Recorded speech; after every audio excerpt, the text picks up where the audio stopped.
అనకాపల్లిలో Mittal steel plant ఏర్పాటుకు పర్యావరణ అనుమతి లభించింది. దీంతో ప్రాజెక్టు పనుల ప్రారంభానికి సర్వం సిద్ధమైంది. విశాఖలో జరిగే సిఐఏ సదస్సులో మిట్టల్ ప్లాంట్ ను ప్రారంభించనున్నారు.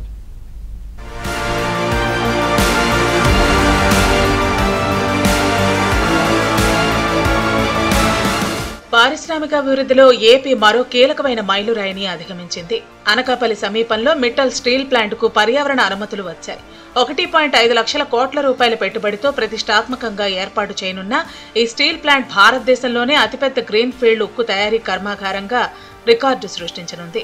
మొదటి దశలో 8.2 మిలియన్ టన్నుల సామర్థ్యంతో ఇంటిగ్రేటెడ్ స్టీల్ ప్లాంట్ నిర్మాణం చేపడతారు. చివరి దశల్లో దీనిని 24 మిలియన్ టన్నుల వరకు విస్తరించనున్నారు. ఈ కర్మాగారం పూర్తి స్థాయిలో ప్రారంభమైతే ఏపీ ఇండస్ట్రియల్ కారిడార్ లో ప్రధాన పరిశ్రమగా ఉంటుంది.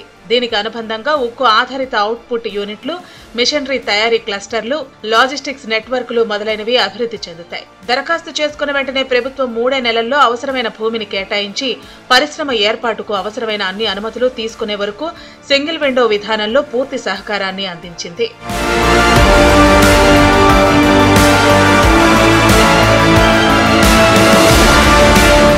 సీఎం చంద్రబాబు నేతృత్వంలో స్పీడ్ ఆఫ్ డూయింగ్ బిజినెస్ పెట్టుబడుల ఆకర్షణకు అనుసరిస్తున్న ప్రొయాక్టివ్ విధానానికి అద్దం పడుతోందని కంపెనీ అధినేత ఆదిత్య మిట్టల్ కొనియాడారు. తాము కోరిన వెంటనే భూమిని కేటాయించి తమకు అందజేయటం, అవసరమైన అన్ని అనుమతులు శరవేగంతో కల్పించడంలో ఏపీ ప్రభుత్వ వేగం తమను మంత్రముగ్ధుల్ని చేసిందన్నారు. ఏపీ మంత్రి నారా లోకేష్ దీనిపై స్పందించారు.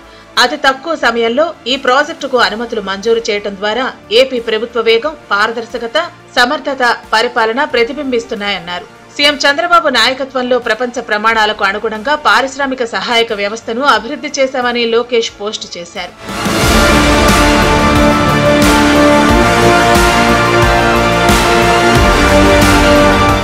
అన్ని అనుమతులు రావడంతో ఆర్సెల్లర్ మిట్టల్ స్టీల్ ప్లాంట్ కు భూమి పూజ చేసేందుకు అన్ని ఏర్పాట్లను చేస్తున్నారు. ఇంకా 14 రోజులు మాత్రమే వ్యవధి ఉండటంతో అటు ప్లాంట్ యాజమాన్యం, ఇటు ప్రభుత్వం కూడా ఈ ఏర్పాట్లలో నిమగ్నమైంది.